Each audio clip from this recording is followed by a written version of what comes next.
नमस्कार दोस्तों, साहित्य समाधान के मंच से मैं डॉक्टर रीता गौड़ आपका हार्दिक स्वागत करती हूं, अभिनंदन करती हूं। दोस्तों, आज हम बात करने वाले हैं अलंकारों पर, जो काव्य शास्त्र का एक बहुत ही महत्वपूर्ण टॉपिक है। इस पर बहुत सारे प्रश्न परीक्षाओं में पूछे जाते हैं।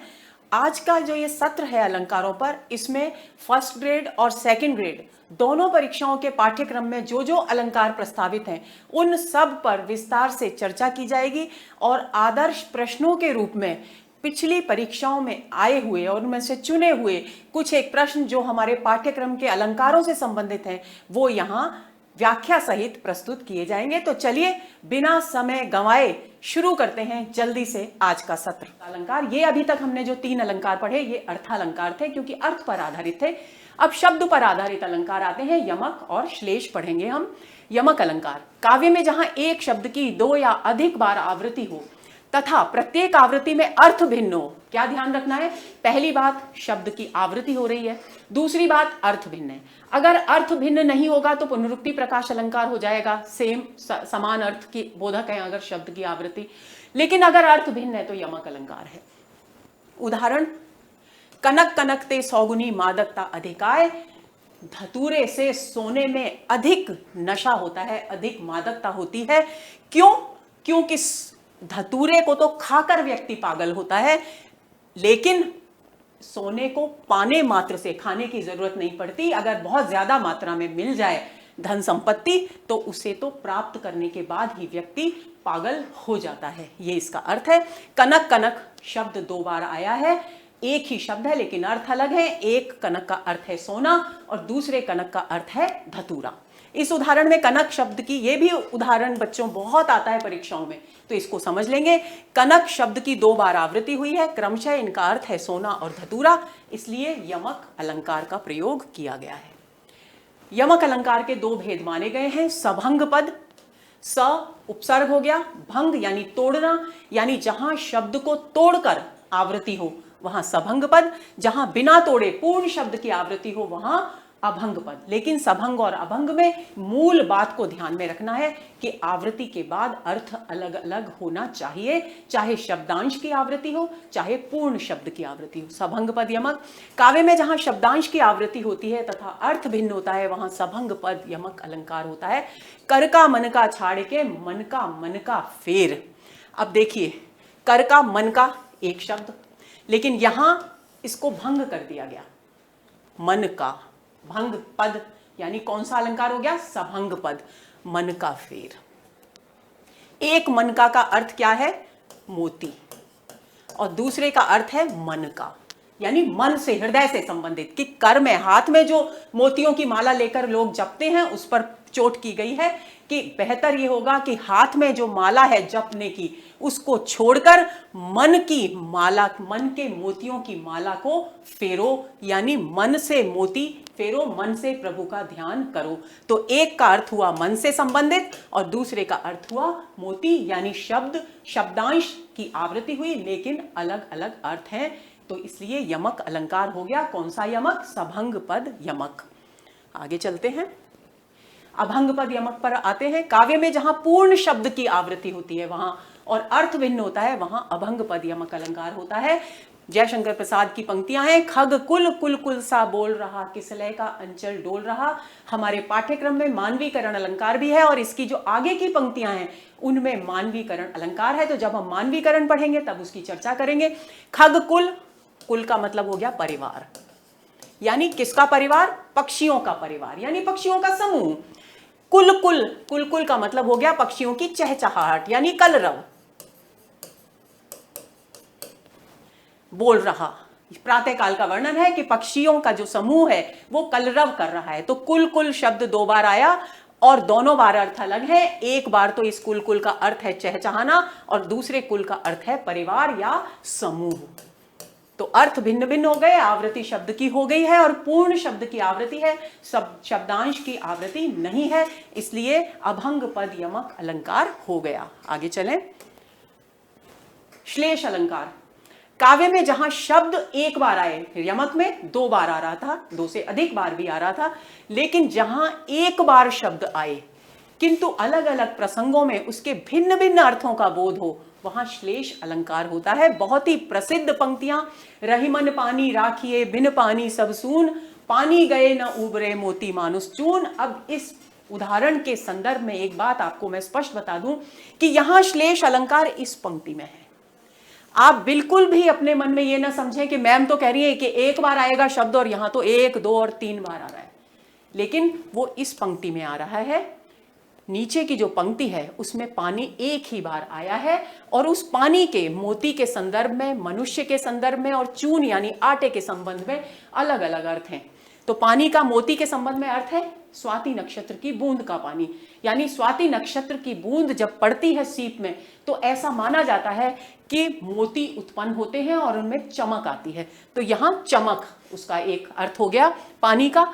मनुष्य के अर्थ में पानी का अर्थ हो गया प्रतिष्ठा, इज्जत। चून के अर्थ में पानी का अर्थ हो गया जल, क्योंकि बिना जल के आटे को गूंथा नहीं जा सकता, चपातियां बनाई नहीं जा सकती। तो कवि कहते हैं रहीमदास जी कि व्यक्ति को पानी रखना चाहिए, क्योंकि बिना पानी के सब कुछ सूना है। अब क्या क्या सूना है?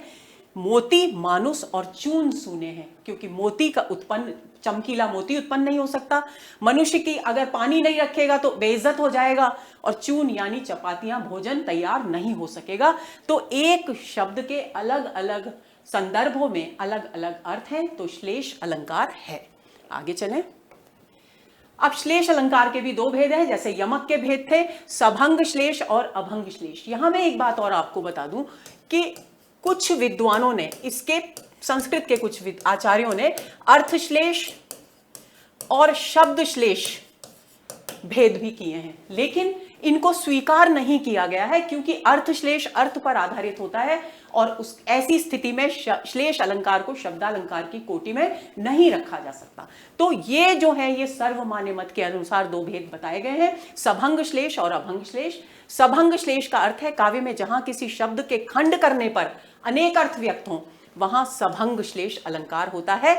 जैसे अजो तर्योना ही रहो, श्रुति, ये पंक्तियां भी बिहारी की हैं, बिहारी का दोहा है, बहुत ज्यादा परीक्षाओं में पूछा जाता है। अजो तर्योना ही रहो श्रुति सेवत एक रंग, नाक बास बेसर लयो बसे मुक्तन के संग। तर्योना शब्द में सभंग श्लेष है। अब तर्यो ना, एक तो हम इसको इस तरीके से लिखेंगे, तर्यो ना, हमने भंग कर दिया शब्द को। इसका अर्थ हुआ तरा नहीं, यानी संसार सागर से पार नहीं गया। और एक जो तरोना बिना भंग किए होगा उसका अर्थ होता है आभूषण, कान में पहनने का आभूषण। तो दो अर्थ हो गए। अब इस अर्थ को समझ लेंगे कि अजो तर्योना ही रहो, यानी मैं तरा नहीं, संसार सागर से पार नहीं हुआ। क्यों क्यों क्यों कितना प्रयास किया मैंने? श्रुति यानी वेदों का पाठ किया मैंने, उसके बाद भी मैं संसार सागर से पार नहीं हुआ। और जिन्होंने मुक्तात्माओं के साथ यानी संतों के साथ समय व्यतीत किया, सत्संगति की, वे मुक्त हो गए। और नाक यानी नाक मतलब एक तो नासिका है और दूसरा अर्थ है इसका स्वर्ग, यानी स्वर्ग के उच्च पद को प्राप्त हो गए। एक तो यह अर्थ हो गया। दूसरा अर्थ यह हुआ, बिहारी जो कहना चाहते हैं आभूषण के अर्थ में, कि जिस तरीके से तर्योना जो कान का आभूषण है वो कान की ही सेवा करता रहा। श्रुति का एक अर्थ हो गया कान, कान की ही सेवा करता रहा, तो कान का ही आभूषण बन के रहा, यानी पीछे की तरफ दबा रहा। लेकिन बेसर जो है नाक का आभूषण, तो जो बेसर है वो नाक का आभूषण है। क्यों? क्योंकि उसने किसका संग कर लिया? मुक्त। सत्संग की जगह यहां पर अर्थ हो जाएगा मोती।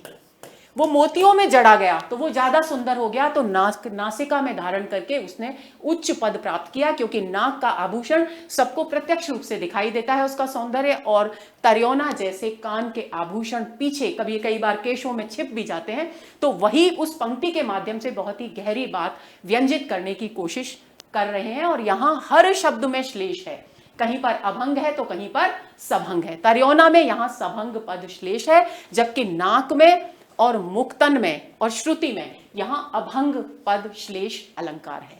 आगे चलें। अभंग श्लेष, जहां बिना खंड किए ही विविध प्रसंगों में एक शब्द के अनेक अर्थ व्यक्त हों, वहां अभंग श्लेष अलंकार होता है। नवजीवन दो घनश्याम, हमें नवजीवन के दो अर्थ है, पूर्ण शब्द की आवृत्ति हो रही है। घनश्याम के भी दो अर्थ है। नवजीवन का अर्थ है नया जीवन और पानी, घनश्याम का अर्थ है बादल, और कृष्ण, कृष्ण से प्रार्थना की जा रही है मनुष्यों के द्वारा कि हे प्रभु हमारे विपदाओं को हरो और हमें नया जीवन दो। और दूसरा घनश्याम से क्या प्रार्थना की जा रही है कि हे बादल बहुत गर्मी हो गई, खेत सब सूखे पड़े हैं, जल्दी से वर्षा करो, हमें जल प्रदान करो। तो प्रत्येक शब्द की, पूर्ण शब्द की के दो अर्थ निकल रहे हैं, भंग नहीं किया गया है, इसलिए यहां पर अभंग पद श्लेष अलंकार है। आगे चलें।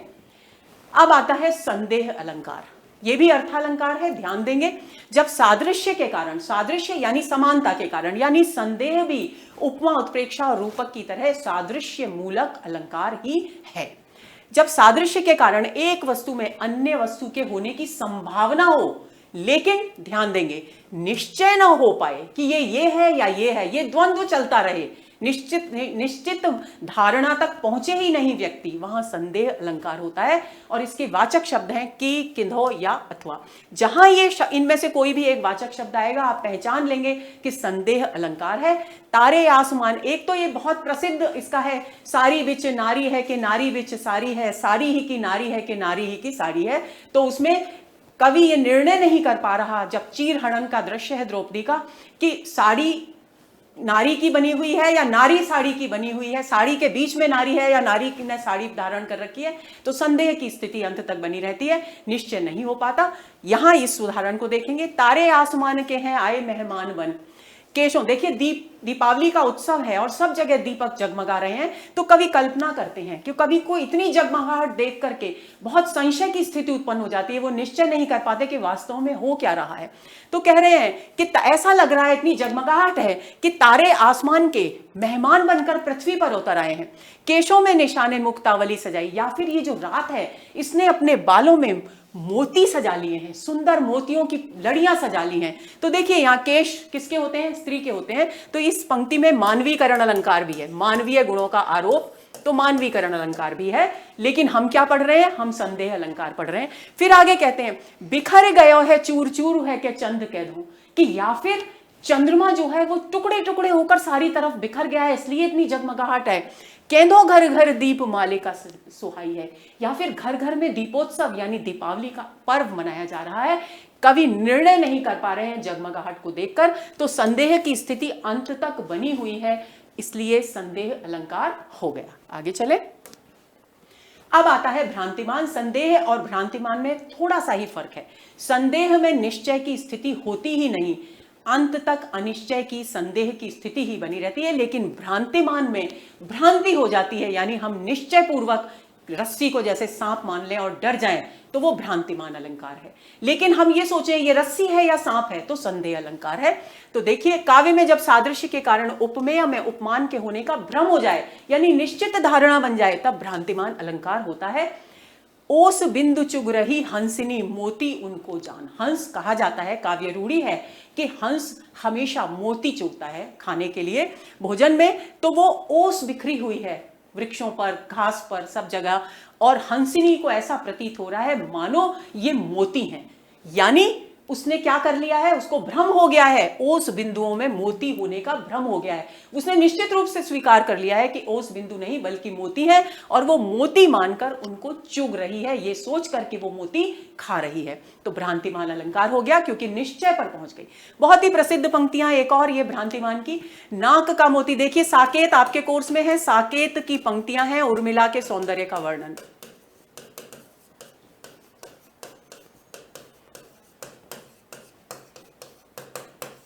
नाक का मोती अधर की कांति से। अब नाक में उसने लौंग पहन रखी है, मोती पहन रखा है उर्मिला ने, और उस मोती में पर प्रकाश पड़ रहा है उसके गुलाबी अधरों का, तो वो गुलाबी रंग का मोती दिखाई दे रहा है, लाल रंग का मोती दिखाई दे रहा है। नाक का मोती अधर की कांति से, यानी उसकी नासिका का, उर्मिला की नासिका में जो मोती पहना हुआ है वो उसके अधरों की यानी उसके होठों की झिलमिलाहट के कारण कैसा दिखाई दे रहा है, बीज दाड़िम का समझकर भ्रांति से, कि मानो कोई अनार का दाना रखा हुआ है। किस पर पहना है, नाक पर मोती धारण किया हुआ है, अधरों की चमक के कारण, अधरों के प्रतिबिंब के कारण झिलमिलाहट के कारण वो लाल रंग का दिखाई दे रहा है, मानो क्या हो, अनार का दाना हो। बीज दाड़िम, दाड़िम का मतलब होता है अनार। समझकर भ्रांति से, देखकर सहसा हुआ शुक मौन है, सोचता है अन्य शुक यह कौन है। तो क्या हुआ, एक तोता वहां से जा रहा था, वो, और जो नासिका है उर्मिला की, वो तोते की चोंच के समान है, और नाक में जो आभूषण पहना हुआ है वो दाड़िम के बीज के समान लग रहा है। तो एक तोता उड़कर आता है और वो देखता है, उसको भ्रम हो जाता है, भ्रांति हो जाती है कि ये दूसरा अनार का दाना लिए ये दूसरा तोता यहां पर कहां आ गया। तो ये भ्रांतिमान अलंकार का बहुत ही सुंदर उदाहरण मैथिली शरणगुप्त के द्वारा प्रस्तुत किया गया, बहुत ही प्रसिद्ध है। इस पर भी परीक्षा में प्रश्न पूछे जाते हैं। प्रथम उदाहरण में हंसनी को ओस बिंदु में मोती होने की भ्रांति होने, और दूसरे उदाहरण में साकेत की उर्मिला की सुंदर नासिका को देखकर तोते को किसी अन्य तोते के होने की भ्रांति होने का वर्णन किया गया है, अतः भ्रांतिमान अलंकार है। संदेह और भ्रांतिमान अलंकारों में एक मोटा अंतर है। संदेह में अनिश्चय की स्थिति बनी रहती है, लेकिन भ्रांतिमान में निश्चय हो जाता है, भ्रांतिवश निश्चय हो जाता है कि ये रस्सी नहीं सांप है। भ्रांति निश्चय पर पहुंचा देती है। यह मुख है या चंद्रमा, संदेह अलंकार, क्योंकि अनिश्चय की स्थिति है, कभी निर्णय नहीं कर पा रहा कि मुख है या चंद्रमा है। लेकिन कहे ये तो चंद्रमा है मुख को देखकर, तो भ्रांतिमान अलंकार। इस तरीके से इसको समझ लेंगे। आगे चले। अब आता है विरोधाभास अलंकार। काव्य में जहां वास्तविक विरोध ना होते हुए भी आभास विरोध का प्रतीत हो, तोड़ेंगे विरोधाभास को तो विरोध धन आभास, तो विरोध का आभास प्रतीत हो, वहां विरोधाभास अलंकार होता है। अब देखिए, यह भी बिहारी का बहुत ही प्रसिद्ध दोहा है। या अनुरागी चित्त की गति समझे नहीं कोई, ज्यों ज्यों बूढ़े श्याम रंग त्यों त्यों उज्जवल होए। अब स्वभाव क्या होता है, ज्यादातर किसी भी चीज को काले रंग में अगर डुबोया जाए तो वो काली ही हो जाती है। लेकिन कवि कह रहा है कि मेरा ये जो अनुरागी कृष्ण की भक्ति में डूबा हुआ जो चित्त है, इसकी गति ही मुझे समझ में नहीं आती, क्योंकि ये जितना श्याम रंग में डूबता है उतना ही ये उज्जवल होता जाता है, उतना ही ये स्वच्छ और निर्मल होता जाता है।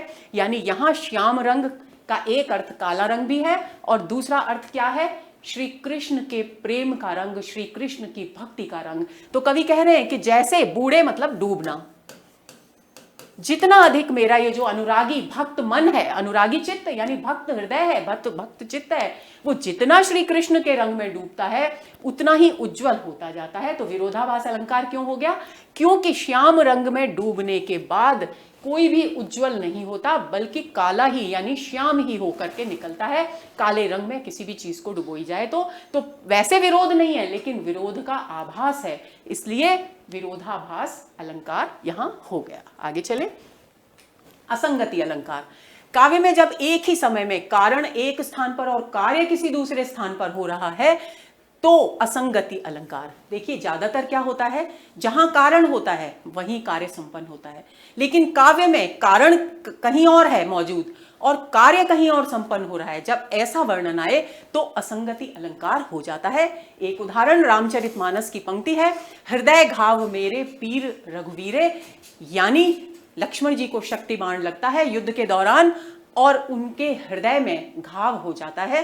तो जब वो मूर्छा से स्वस्थ होते हैं तब वे कहते हैं कि हृदय में घाव तो मेरे हुआ था, लेकिन दर्द पीड़ा जो है वो किसके हुई थी, रघुवीर के यानी श्री राम के हृदय में पीड़ा हुई थी। यानी कारण पीड़ा का कहां है, लक्ष्मण जी का हृदय, लेकिन कार्य कहां संपन्न हो रहा है, श्री रामचंद्र जी के हृदय में।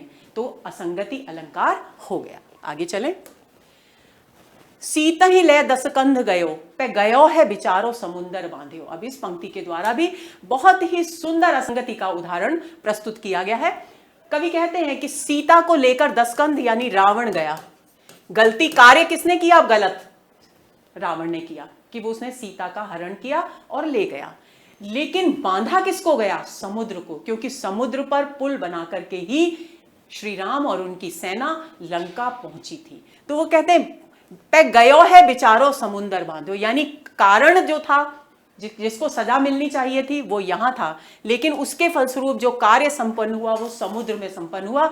यानी समुद्र पर पुल बनाया गया, बांधा गया, समुद्र को बांध दिया गया। तो यानी कारण यहां मौजूद है और कार्य समुद्र में संपन्न हो रहा है, तो असंगति अलंकार हो गया। आगे चलें। दृष्टांत अलंकार, दृष्टांत का एक साधारण अर्थ होता है दोस्तों, वो होता है उदाहरण प्रस्तुत करना। तो काव्य में जब देखिए, उदाहरण अलंकार भी हमारे पाठ्यक्रम में है, हम दोनों के अंतर को भी समझ लेंगे। काव्य में जब पहले एक बात कही जाए, फिर उससे मिलती जुलती दूसरी बात पहली बात के उदाहरण स्वरूप इस प्रकार कही जाए कि दोनों में बिंब प्रतिबिंब भाव हो, ऐसा लगे कि दोनों बात मानो एक ही है। जब बिंब प्रतिबिंब भाव बहुत महत्वपूर्ण है, इस पर प्रश्न भी पूछा जा चुका है परीक्षा में, तो आप ध्यान देंगे। दृष्टांत अलंकार की सबसे बड़ी विशेषता है, सबसे बड़ी पहचान है कि पंक्तियों में बिंब प्रतिबिंब भाव होना चाहिए। जैसे हम शीशे में, आईने में अपने आप को देखते हैं तो हमें अपना प्रतिबिंब दिखाई देता है, उसी तरह से दोनों पंक्तियों में, उपमेय वाक्य और उपमान वाक्य में बिंब प्रतिबिंब का भाव होना चाहिए। दो वाक्य होते हैं, उपमेय वाक्य और उपमान वाक्य। उदाहरण देखिए, सठ सुधरहि सत संगति पाई। एक कथन कह दिया गया कि सठ यानी दुष्ट, दुष्ट जो व्यक्ति हैं वो अगर सत्संगति कर लेते हैं, यानी सज्जनों साधुजनों के संपर्क में रहते हैं, तो उनकी दुष्टता समाप्त हो जाती है, उनके व्यक्तित्व में सुधार आ जाता है। कैसे? पारस परसिक उधातु सुहाई, जिस तरीके से पारस पत्थर के, परस यानी स्पर्श से, कुधातु यानी बुरी से बुरी धातु, बुरी से बुरी निम्न कोटि की धातु कौन सी है? लोहा। लोहा भी सुहाई यानी सुंदर धातु में परिवर्तित हो जाता है, अर्थात सोने में परिवर्तित हो जाता है। ऐसी काव्य रूढ़ी है कि पारस पत्थर के स्पर्श से लोहा भी सोने में बदल जाता है। तो उस बात को लेकर के यहां पर कवि एक ही बात कह रहे हैं। और उपमेय वाक्य और उपमान वाक्य में बिंब प्रतिबिंब का भाव है, ऐसा लग रहा है कि इसका जो भाव है, इसी की परछाई इस पर पड़ रही है। तो बिंब प्रतिबिंब भाव को आप समझ लीजिए, जहां इस तरह का भाव होगा उपमेय वाक्य और उपमान वाक्य में, वहीं दृष्टांत अलंकार होगा। आगे चलें। प्रस्तुत उदाहरण में उपमेय वाक्य के रूप में एक नीति सम्मत कथन प्रस्तुत किया गया है और उसके समर्थन में उपमान वाक्य कहा गया है। दोनों वाक्यों में बिंब प्रतिबिंब भाव स्पष्ट दिखाई दे रहा है, अतः दृष्टांत अलंकार है। आगे चलें। अब आता है विभावना अलंकार। इसकी चर्चा तो मैं पहले भी कई बार कर चुकी हूं। काव्य में जहां कारण के न होने पर भी कार्य संपन्न हो, वहां विभावना अलंकार होता है।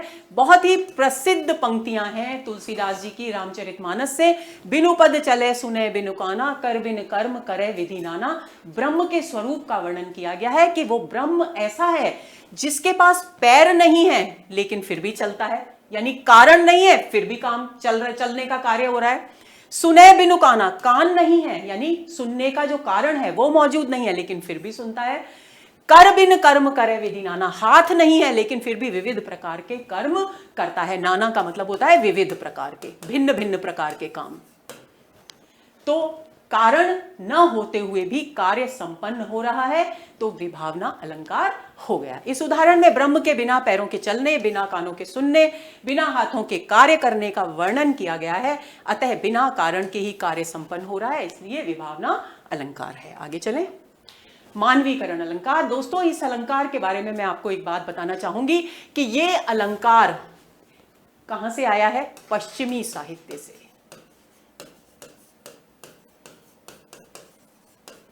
इसको ध्यान में रख लेंगे। अभी तक हमने जो पढ़े वो सारे भारतीय अलंकार थे, लेकिन ये अलंकार पश्चिमी साहित्य से आया है और विशेष तौर पर आधुनिक काव्य में इसका प्रयोग बहुत ज्यादा मिलता है। छायावाद में तो मानवीकरण की भरमार है, तो इस बात को आप ध्यान में रखेंगे। काव्य में जब निर्जीव, देखिए एक शब्द है अमूर्त, अमूर्त का मतलब होता है निर्जीव, यानी मूर्त नहीं है। मूर्तिमान कहते हैं हम लोग, मूर्तिमान यानी साक्षात, यानी प्रत्यक्ष, जान प्राण सहित। अमूर्त जिसमें जान नहीं है, जो बेजान है। पर मूर्त पदार्थों के मानव सुलभ गुणों का आरोप किया जाता है, वहां मानवीकरण अलंकार होता है। बहुत साधारण शब्दों में समझ लेंगे कि जहां निर्जीव वस्तुओं में मनुष्य के गुणों का आरोप प्रदर्शित किया जाए, चित्रित किया जाए, उनका आरोप कर दिया जाए, वहां मानवीकरण अलंकार होता है। जैसे अभी हमने पढ़ा था, तरणि तनुजा तट तमाल तरुवर बहु छाए, निर्जीव है वो वृक्ष की शाखाएं, मानवीय गुणों का आरोप कर दिया, क्योंकि स्पर्श करने का कार्य कौन करता है? मनुष्य करते हैं। तो मानो यमुना नदी के पवित्र जल को स्पर्श करने के लिए वे नीचे किनारे की ओर झुक रही हैं, यानी मानवीय गुणों का आरोप वहां हो गया, तो वहां मानवीकरण अलंकार था। अब एक उदाहरण देखिए, दिवसावसान का समय। दिवस के संध्या काल का समय है। कवि निराला की पंक्तियां हैं। दिवसावसान का समय, मेघमय आसमान से उतर रही संध्या सुंदरी परीसी धीरे धीरे धीरे। अब उपमेय क्या है? संध्या, शाम का वर्णन है। उसके ऊपर किस गुण का आरोप किया जा रहा है? उतरने का काम, आकाश से नीचे उतरने का काम कौन करता है? ऊपर से नीचे आने का काम करता है, मानवीय गुण है उतरने का। धीरे धीरे धीरे यानी ये जो गतिशीलता है वो भी मानवीय गुण है। तो दोनों का आरोप किस पर किया गया है? संध्या पर किया गया है। और उसमें क्या समझा गया है, उसे क्या माना गया है? मानो वह कोई सुंदर परी है। सामान्यतः ये माना जाता है हमारे पुराणों में, प्राचीन कथाओं में, कि परियां आकाश में रहती हैं, विचरण करती हैं और वे रात्रि के समय पृथ्वी पर उतर कर आया करती हैं और परियां बहुत सुंदर होती हैं। और उसी अपनी पारंपरिक मानसिकता के कारण कई बार कोई युवती बहुत सुंदर होती है तो हम उसे कहते हैं अरे ये तो बिल्कुल परी सी है, क्योंकि वही धारणा हमारे मन में काम कर रही है। तो यहां कवि संध्या में एक स्त्री के गुणों का आरोप करते हैं और उसकी कल्पना किस रूप में करते हैं? एक सुंदर परी के रूप में करते हैं कि मानो संध्या धीरे धीरे पृथ्वी पर नहीं आ रही, बल्कि कोई एक सुंदर परी धीरे धीरे पृथ्वी पर उतरकर आ रही है। यानी अमूर्त संध्या पर मूर्त सुंदरी परी के गुणों का आरोप यानी मानवीय गुणों का आरोप किया गया है, इसलिए मानवीकरण अलंकार है। एक बात और मैंने आपसे कहा था जब हम यमक अलंकार पढ़ रहे थे, खग कुल कुल कुल सा बोल रहा, किसलय का अंचल डोल रहा, उसकी आगे की पंक्तियां मानवीकरण अलंकार का बहुत अच्छा उदाहरण है, जहां कवि प्रसाद लिखते हैं, लो यह लतिका भी भरलाई, मधु मुकुल नवल रस गागरी। यानी प्रातः काल होने पर, उषा काल होने पर बहुत सारे सुंदर सुंदर लताओं पर फूल खिल जाते हैं और कवि कल्पना करते हैं कि लतिका मानो कोई लता नहीं है, कोई बेल नहीं है, बल्कि कोई युवती है जो रस से भरी हुई गागर, जैसे युवतियां जल भरने के लिए जाया करती हैं, वैसे पुष्पों के पराग के रूप में उसने रस की गागर भर ली है। तो वहां भी लता पर मानवीय गुणों का आरोप किया गया था, पनिहारी स्त्री के गुणों का आरोप किया गया था, तो मानवीकरण अलंकार है। तो इस तरीके से आप मानवीकरण अलंकार को समझ लेंगे। अब आता है उदाहरण अलंकार।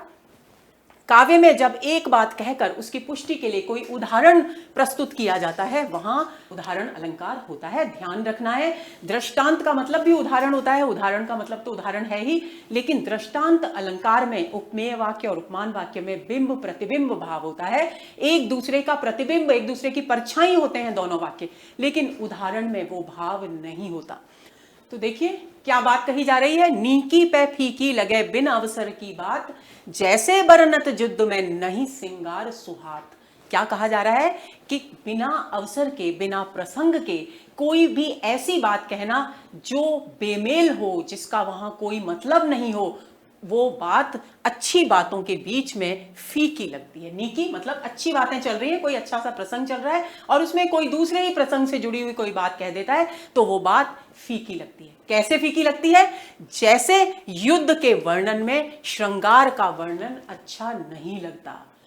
तो यहां बिंब प्रतिबिंब भाव नहीं है, सीधा सीधा जैसे ज्यादातर उदाहरण अलंकार होगा वहां पर जैसे कोई शब्द, वाचक शब्द भी कहीं कहीं इस्तेमाल होंगे, तो वहां उदाहरण अलंकार होगा। तो जिस प्रकार युद्ध के वर्णन में श्रृंगार का वर्णन शोभायमान नहीं होता, वैसे ही अच्छी बातों के बीच में प्रसंगहीन, व्यर्थ, निरर्थक बातें भी शोभायमान नहीं होती, फीकी लगती हैं। उदाहरण के द्वारा पुष्टि की गई है, इसलिए उदाहरण अलंकार है। आगे चलें। अब आती है बात अलंकारों पर आधारित कुछ महत्वपूर्ण प्रश्नों की, जो पिछली परीक्षाओं में पूछे जा चुके हैं। देखिए, सबसे पहले आरपीएससी ग्रेड 1 2018 में यह प्रश्न पूछा गया, इनमें से कौन सा कथन सही नहीं है? उपमेय को प्रस्तुत और उपमान को अप्रस्तुत कहते हैं, मैं बता चुकी हूं, ये सही है कथन। जहां प्रस्तुत पर अप्रस्तुत का अभेद आरोप किया जाए वहां रूपक अलंकार होता है, ये भी सही है। जहां उपमेय की उपमान से तुलना की जाए वहां उपमा अलंकार होता है, ये भी सही है।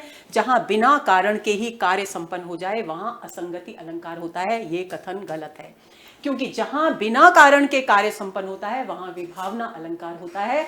असंगति अलंकार कहां होता है? जहां कारण कहीं और है और कार्य कहीं और संपन्न होता है, वहां असंगति अलंकार होता है। तो डी विकल्प इसका सही उत्तर है। आगे चलेंगे। पागल सी प्रभु के साथ सभा चिल्लाई, 100 बार धन्य वह एक लाल की माई। उक्त काव्य पंक्ति में उपमेय क्या है? आरपीएससी ग्रेड 1 2018 में यह प्रश्न पूछा गया। ऑप्शन है पागल, बी एक लाल, सी सभा या डी माई। तो देखिए किसके लिए कहा जा रहा है कि पागल सी प्रभु के साथ सभा चिल्लाई। चिल्लाने का कार्य कौन कर रहा है? सभा कर रही है। और कैसी? पागल सी। तो यानी उपमेय क्या हुआ? इसको उपमेय है और ये उपमान है, इससे तुलना की गई है। और ये सी है वाचक शब्द, तो सभा यहां पर क्या है? उपमेय है। ये बात आपको ध्यान में रखनी है। आप अच्छी तरह से उपमेय, उपमान, वाचक शब्द और साधारण धर्म को समझ लेंगे, क्योंकि बहुत सारे अलंकार इन पर आधारित हैं और इस तरह के प्रश्न भी परीक्षाओं में पूछे जा रहे हैं। तो सी विकल्प इसका सही उत्तर है। आगे चलते हैं। इनमें से कौन सा अलंकार सादृश्य मूलक है? तो ये बात भी आप देखेंगे। नेट दिसंबर 2019 में यह प्रश्न पूछा गया। विभावना, व्यतिरेक, उत्प्रेक्षा और असंगति। तो सादृश्य मूलक अलंकारों में मैंने आपको बताया था कौन कौन से अलंकार हैं। उपमा, रूपक और उत्प्रेक्षा। तो उत्प्रेक्षा अलंकार तो यहां सादृश्य मूलक है ही। अब ए ऑप्शन 1 और 4, 2 और 4, 2 और 3 और 1 और 3। तो यहां 2 और 3 वाला जो ऑप्शन है सी विकल्प वो सही है, क्योंकि व्यतिरेक अलंकार में दोस्तों क्या होता है? व्यतिरेक अलंकार में उपमान की अपेक्षा उपमेय को श्रेष्ठ बताया जाता है, उपमान की हीनता बताई जाती है, वहां व्यतिरेक अलंकार होता है। यानी व्यतिरेक अलंकार भी सादृश्य मूलक अलंकार है और हमारे पाठ्यक्रम में यह अलंकार नहीं है। और उत्प्रेक्षा तो हम पढ़ चुके हैं, सादृश्य मूलक अलंकार है। तो दूसरा और तीसरा ये दोनों जो अलंकार हैं वो सादृश्य मूलक अलंकार हैं। तो सी विकल्प इसका सही उत्तर है। आगे चलते हैं। निम्नलिखित में से कौन सा शब्दालंकार नहीं है? नेट जून 2015 में यह प्रश्न पूछा गया। श्लेष, वीप्सा, उपमा और वक्रोक्ति। अब शब्दालंकार कौन सा नहीं है? अर्थालंकार कौन सा है? उपमा अर्थालंकार है। श्लेष शब्दालंकार है। वीप्सा, वीप्सा में एक ही शब्द की आवृत्ति होती है, उसको वीप्सा अलंकार कहते हैं। और वक्रोक्ति भी शब्दालंकार है। तो ऐसी स्थिति में सी विकल्प यहां बिल्कुल सही उत्तर है, क्योंकि ये शब्दालंकार नहीं है। शेष तीनों अलंकार शब्द पर आधारित होते हैं। आगे चलें। जिस काव्य पंक्ति में प्रयुक्त किसी एक ही शब्द के एक से अधिक अर्थ हों, उस पंक्ति में कौन सा अलंकार होता है? यूपी टीजीटी 2001 में प्रश्न पूछा गया। रूपक, अनुप्रास, यमक या श्लेष। यानी शब्द एक है और अर्थ अनेक, यानी डी विकल्प बिल्कुल सही उत्तर है। आगे चलें। तो पर बारों उर्वशी सुन राधिके सुजान, तू मोहन के उर्वशी हुए उर्वशी समान। उपर्युक्त दोहे में कौन सा अलंकार है? तो उर्वशी जो शब्द है वो 3 बार आया है। तो कौन सा अलंकार? और अलग अलग अर्थ है। तो पर बारों उर्वशी, उर्वशी यानी उर्वशी नाम की इंद्रलोक की अप्सरा। ये उर्वशी है एक आभूषण जो हार की तरह पहना जाता है, उर्वशी। और मोहन के उर्वशी, उर्वशी यानी हृदय में बसी हुई। और कौन सा यमक है? सभंग पद यमक है, क्योंकि उर्वशी शब्द को यहां भंग कर दिया गया है, तो सभंग पद यमक है, यानी ए विकल्प सही उत्तर है। आगे चलते हैं। सूर सूर तुलसी ससी उडुगन केशवदास और कवि खद्योत समझते हैं करत प्रकाश। बहुत ही प्रसिद्ध पंक्तियां हैं। इन पंक्तियों में किस अलंकार का प्रयोग हुआ है? तो दोस्तों सूर सूर शब्द 2 बार आया है, दोनों के अर्थ भिन्न है। एक सूर का अर्थ है सूरदास से और दूसरे सूर का अर्थ है सूर्य। तो इसलिए कौन सा अलंकार हुआ? यमक अलंकार हुआ। सी विकल्प इसका सही उत्तर है। आगे चलते हैं। 8वां। तरनि तनुजा तटतमाल तरुवर बहु छाए, झुके कूल सो जल परसन हित मनौ सुहाए। यूपी टीजीटी 2000 में पूछा गया प्रश्न है और ये प्रश्न बहुत विवादास्पद है, इसीलिए इस तरह के प्रश्नों पर आपको बहुत सावधानी बरतने की जरूरत है दोस्तों, इसलिए मैं आपको बता रही हूं। देखिए यहां विकल्प में क्या है? उत्प्रेक्षा, और हम पढ़ चुके हैं कि यहां उत्प्रेक्षा अलंकार है, मनौ आ रहा है। वृत्यानुप्रास अलंकार भी है, त वर्ण की आवृत्ति हो रही है, वृत्यानुप्रास अलंकार है। और अनुप्रास अलंकार शब्दालंकार है